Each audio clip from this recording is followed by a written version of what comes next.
మన ప్రభువును రక్షకుడైన యేసు క్రీస్తు పరిశుద్ధమైన నామములో ఈ శనివారపు రాత్రి సమయమందు మా ఆత్మీయ బిడ్డలందరికీ నా తోటి దైవ సేవకులకు మా శుభములు వందనాలు తెలుపుతూ ఉన్నాం. క్రీస్తునందు ప్రియమైన వారలారా, మన ప్రభువును రక్షకుడైన దేవాది దేవుడు గడిచిన దినములన్నిట మనలను కాపాడుతూ మరి ఒక దినము మనకు ఇచ్చి ఈ దినమంతయు తన కృపచేత మనలను నడిపించిన విధానమును బట్టి ఆ దేవునికి మనము వందనాలు చెల్లిస్తూ ఈ రాత్రి ప్రార్థన చేద్దాం. ప్రార్థన చేసిన తరువాత అపోస్తలుల కార్యముల గ్రంథములో కొర్నేలి అనేటటువంటి ఒక భక్తుడు చెప్పిన మాటను జ్ఞాపకం చేసుకుంటూ కొంతసేపు ధ్యానం చేద్దాం. దానికి ముందు ప్రార్థిద్దాం. మహాపరిశుద్ధుడా, ప్రేమ నమ్మకము కలిగిన మా తండ్రి, మీ ఘనమైన శ్రేష్టమైన నామానికి స్తుతులు స్తోత్రాలు చెల్లిస్తూ ఉన్నాము తండ్రి. ఈ 3వ మాసములో దేవా మమ్ములను ఈ 15వ తేదీ వరకు మమ్ములను మీరు కాపాడారు, మా బిడ్డలను కాపాడారు. అందుకు మీకు కృతజ్ఞతలు చెల్లిస్తూ ఉన్నాం. మహిమ కలిగిన మా తండ్రి, ఇంటర్మీడియట్ ఎగ్జామ్స్ బిడ్డలు ఈ రోజుతో ముగించిపోయాయి. చక్కగా వ్రాసి ఉన్నారు. వ్రాసిన బిడ్డలందరినీ కూడా ఆయన మీరు జ్ఞాపకం చేసుకొని రిజల్ట్ కొరకు బిడ్డలు ఎదురు చూస్తుంటున్నారు. నేను మరి ఎంతో ప్రయాసపడి కష్టపడి చదివినటువంటి బిడ్డలకు చక్కటి నైనా మరి రిజల్ట్ మీరు అనుగ్రహించమని కోరుకుంటూ ఉన్నాం. తల్లిదండ్రులు వారి బిడ్డలపైన ఎన్నో ఆశలు పెట్టుకొని ఉన్నారు. ఆ తల్లిదండ్రుల ఆశలను నెరవేర్చే దేవుడవు సహాయం చేయండి. ఇక 10th క్లాస్ ఎగ్జామ్స్ నాయన జరగబోతూ ఉన్నాయి. ఆ ఎగ్జామ్స్ కూడా నాయన మీకు మహిమకరముగా బిడ్డలు వ్రాయినట్లుగా వారిని ధైర్యపరచండి, బలపరచండి. మీ జ్ఞానమును జ్ఞాపక శక్తిని అనుగ్రహించమని కోరుతున్నాం. MBBS ఎగ్జామ్స్ రాసినటువంటి మరి బిడ్డలు ఈ మంత్ ఎండింగ్ లోపల, ఈ మాసము చివరి దినము లోపల మరి MBBS ఎగ్జామ్స్ రాసినటువంటి వారికి రిజల్ట్ రాబోతున్నాయి. అందులో నిశాంత్ను మేము జ్ఞాపకం చేసుకుంటూ ఉన్నాం. కుమారుడిని మీరు జ్ఞాపకం చేసుకొని తండ్రి ఎగ్జామ్స్ రాసే విషయంలో సహాయం చేశారు. ఇక రిజల్ట్ కొరకు కూడా ఎదురు చూస్తుంటుండగా చక్కటి రిజల్ట్ మీరు అనుగ్రహించమని ప్రార్థిస్తూ ఉన్నాం. అంతేకాకుండా దేవ మరి కుటుంబాలలో నెమ్మది సమాధానమును దయచేయండి. ముఖ్యంగా నాయన దేశములో ఎక్కడ చూసిన అల్లరులు, మతమని కులమని నాయన ఉన్నవాడని లేనివాడని బీదవారిని నాయన మరి ఎంతో బాధ పెడుతున్నారు. వీడు లేనివాడని హేళన చేస్తున్నారు. అలాంటి నాయన మనుషులను మీరు మార్చమని ప్రార్థిస్తున్నాను. మానవ జాతి ఒక్కటే దేవా, మీరు వారి సామర్థ్యమును బట్టి దీవిస్తూ ఉన్నారు. కానీ ఇది ఎరుగని వారు నాయన కొందరిని చులకనగా చూస్తారు, కొందరిని హేళన చేస్తారు, కొందరిని అవమానపరుస్తూ ఉంటారు.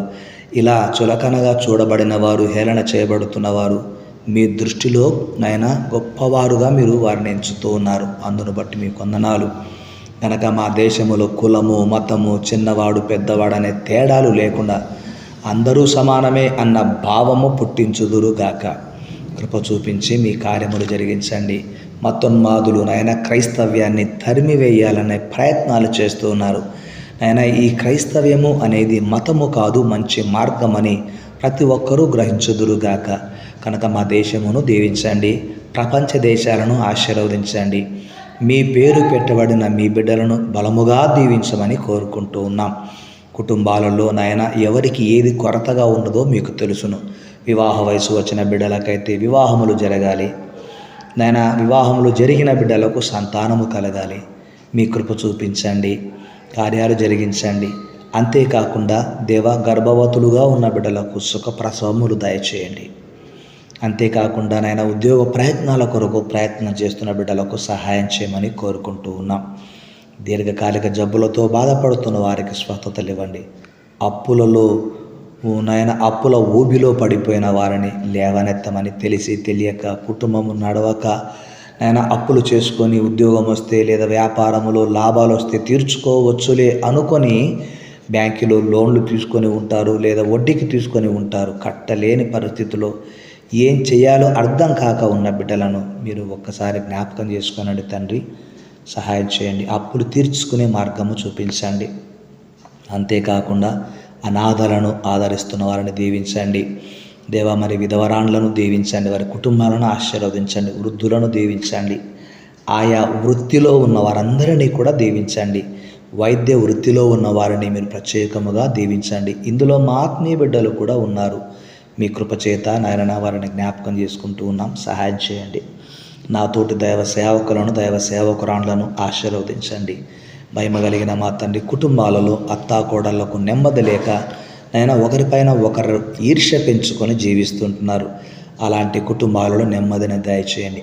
అన్నదమ్ముల మధ్యలో సమాధానము, తండ్రి కొడుకుకు సమాధానము, తల్లి బిడ్డకు సమాధానము, అక్క చెల్లెళ్ళకి సమాధానము, ఈ విధముగా కుటుంబాలలో నెమ్మది సమాధానమును మీరు ప్రసాదించమని ప్రార్థిస్తుంటున్నాము తండ్రి. సాతానుడు అనేక కుటుంబాలలో నెమ్మది శాంతి లేక అశాంతికి గురి చేస్తున్నాడు, అప్పుల పాలు చేస్తున్నాడు, వ్యాధులలోకి తోసేస్తున్నాడు. యేసు నామమున వాని క్రియలు లయమవును గాక. తండ్రి మీకు వందనాలు నాయన. ఈ రాత్రి ఎందరైతే ప్రయాణం చేయుచున్నారో, నీటిపైన ఆయన రోడ్డు పైన ఆకాశములో ప్రయాణం చేయుచున్న బిడ్డలకు క్షేమమును దయచేయండి, ప్రమాదముల నుంచి తప్పించమని ప్రార్థన చేస్తుంటున్నాను. మీ దాసుడునైనా నన్ను, నా కుటుంబాన్ని జ్ఞాపకం చేసుకుంటూ ఉన్నారు. మా ఆత్మీయ బిడ్డలు మా కొరకు ప్రార్థిస్తుంటున్నప్పుడు మీరు నాయన వారి ప్రార్థనలు విని ప్రతిఫలం ఇస్తున్నారు. మేము కూడా వారి కొరకు చేస్తున్న ప్రార్థనలకు మీరు ప్రతిఫలం ఇస్తూ ఉన్నారని వారు మాకు తెలియచేస్తున్న సమాచారాన్ని బట్టి సంతోషిస్తూ ఉన్నాం. మహోన్నతుడైన మా దేవ, మరి ఈ దినమంతా కాపాడినందుకు మీకు కృతజ్ఞతలు. రేపటి రోజు తండ్రి మరి మిమ్మల్ని ఆరాధించే దినము కనుక రేపటి ఆరాధన దినమునకు ఆలయానికి వెళ్లకుండా ఆటంకపరచబోయే అపవాది క్రియలను మేము ముందుగానే ఎరిగిన వారమై నాయన ఆరాధనకు వెళ్ళే సమయంలో బంధువులు వస్తారు, చుట్టాలు వస్తారు, బంధువులు స్నేహితులు వస్తూ ఉంటారు. ఎవరు వచ్చినా ఆరాధనకు వెళ్ళడము ఆపకుండా మేము వెళ్ళినట్లుగా సాయం చేయండి. ఈ రాత్రి మా ప్రాణాత్మ దేహములు మీ స్వాధీనంలో తీసుకొనండి. మీరే మహిమ ఘనత ప్రభావములు పొందుమని ఈ రాత్రి ఎందరైతే ఈ ప్రార్థనలు ఏకీభవించారో దీవించండి. వ్యక్తిగతంగా కుటుంబంగా ప్రార్థిస్తుంటున్న వారి ప్రార్థనలో ప్రతిఫలము దయచేయమని యేసయ్య నామమున ప్రార్థిస్తున్నాను తండ్రి. ఆమెన్. తండ్రి కుమార పరిశుద్ధాత్మని సన్నిధి ఈ రాత్రంతయు మనకు, మన బిడ్డలకు, మన జీవితకాలం అంతా విదేశాలలో ఉన్న బిడ్డలకు తోడై ఉండునుగాక. Amen. May God bless you. అపోస్తలుల కార్యములు 10వ అధ్యాయంలో 33వ వచనంలో శతాధిపతి చెప్పిన మాట, వెంటనే నిన్ను పిలిపించితిమి, నీవు వచ్చినది మంచిది. ప్రభువు నీకు ఆజ్ఞాపించినవన్నీ వినుటకై ఇప్పుడు మేమందరము దేవుని ఎదుట ఇక్కడ కూడుకొని ఉన్నామని చెప్పాను. దేవుని ఎదుట కూడుకునేది ఎప్పుడు అంటే ప్రతి ఆదివారపు దినము నాడు. కనుక దేవుని ఎదుట కూడుకునేది ఎందుకు? ఆదివారము దేవుని సన్నిధికి వచ్చేది సరియైన ఉద్దేశం కలిగి వస్తారు కనుక దీవించబడతారు. ఆయన దీవెనలు పొందడానికి అర్హులుగా జీవించుచున్న వారికి ఆయన దీవెనలు అనుగ్రహిస్తాడు. 33వ వచనంలో కూడుకొని ఉన్నాము అంటాడు. 2-3 యేసునామమున కూడిన చోట దేవుని సన్నిధి ఉంటుందని మనకు తెలుసు. దేవుడు వారి మధ్యలో, మన మధ్యలో ఉంటాడు కనుక భయపడవలసిన అవసరం లేదు. మేమందరము అన్నాడు. మందిరానికి కుటుంబముతో సహా వెళ్ళాలి. భర్త వెళ్ళి భార్య వెళ్ళక, భార్య భర్తలు వెళ్ళి బిడ్డలు వెళ్ళక కాదు. మేమందరము అనే మాట కుటుంబముతో మందిరానికి వెళ్ళాలి. అందరూ మారు మనసు పొందాలి. ఆ యేసు ప్రభు అందరికీ ప్రభు అని వాక్యము సెలవిస్తుంది. ఇక 3వదిగా ప్రభు మాటలు వినటకై కూడుకోవాలి. ఎందుకు కూడుకోవాలి దేవుని ఎదుట అంటే, 1 ఆరాధించడానికి, 2 కుటుంబముగా కూడుకొని ఆరాధించడానికి, 3వది ప్రభువు మాటలు వినడానికి. కనుక దేవుని వాక్యము వినడం వలన విశ్వాసం బలపడుతుంది. విశ్వాసము ద్వారా దేవుని క్రియలు మనము చూస్తాము. అట్టి కృప దేవుడు ఈ రాత్రంతా మనలను కాపాడి రేపటి ఆరాధన కొరకు సిద్ధపరిచి ఆలయంలో దేవుని సన్నిధిలో మననెల్లరినీ కూడా దీవించునుగాక. Amen. Amen. God bless you. అందరికీ నా వందనాలు. శుభరాత్రి.